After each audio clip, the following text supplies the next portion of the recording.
Hi, welcome to my channel. I'm Chandana, and in today's video we're going to be looking at the real meaning of moksha. So moksha simply means liberation, but you often hear this term very frequently on the spiritual path or in spiritual groups and in spiritual topics, right? So what does it mean?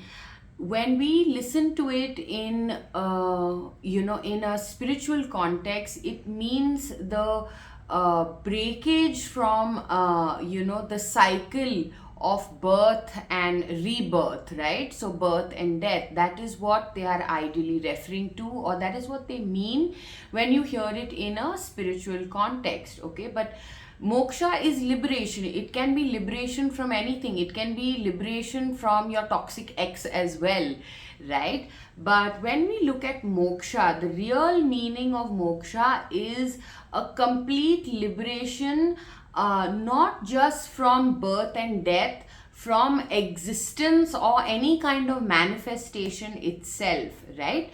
So when we say somebody has attained moksha, in this world we mean that they have received liberation from being born again. And this not necessarily means that you are being born only on the earth realm. It could mean that you can be born anywhere else in another solar system, galaxy, universe, whatever, right? But the point is that you are no longer coming and taking birth, and you are free from this cycle of karma. That is what moksha means. But in a true sense, what happens when one achieves moksha is there is absolutely no existence of yours, okay? Not in a physical sense, not in a astral sense, nothing, okay? That is when you completely merge into the deity and you are the deity itself. So you won't exist on any realm in any plane whatsoever,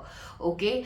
But on the earth realm, when we speak about moksha, we are talking about freedom from birth and death and freedom from karma, okay? Because it is the karmic baggage that makes you constantly incarnate and reincarnate multiple times. And this is the speciality of the earth realm, where you get to work out all this karma and you get to evolve. But what happens once you evolve and you don't have a karmic baggage?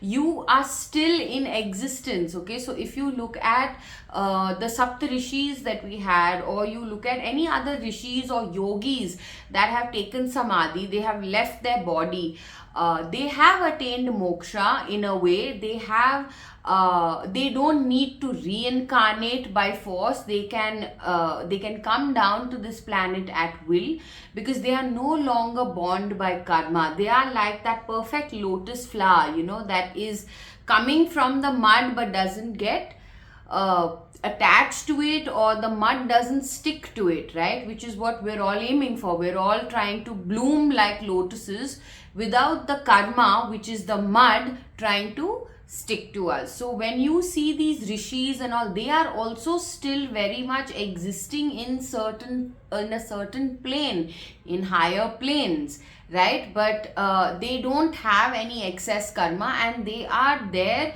to do the work of the divine feminine or the Shakti, because whatever it is, as long as there is existence, it doesn't matter whether it is only in a physical way or in an astral way, but as long as there is existence, that is Shakti's play that is going on. So when you reach a complete moksha is when you actually enter into the Shiv Tattva, or the Parabrahman, like they say, where you are no longer identifying with the deity, but you are the deity. Because it's like, imagine a really big fire, and then you have a smaller fire like that of a candle that goes into that bigger fire. So now is there a differentiation between the big fire and the small fire? No, it's just one big massive fire, right? So this is exactly what happens, and this is what I had for today. Until next time, take care.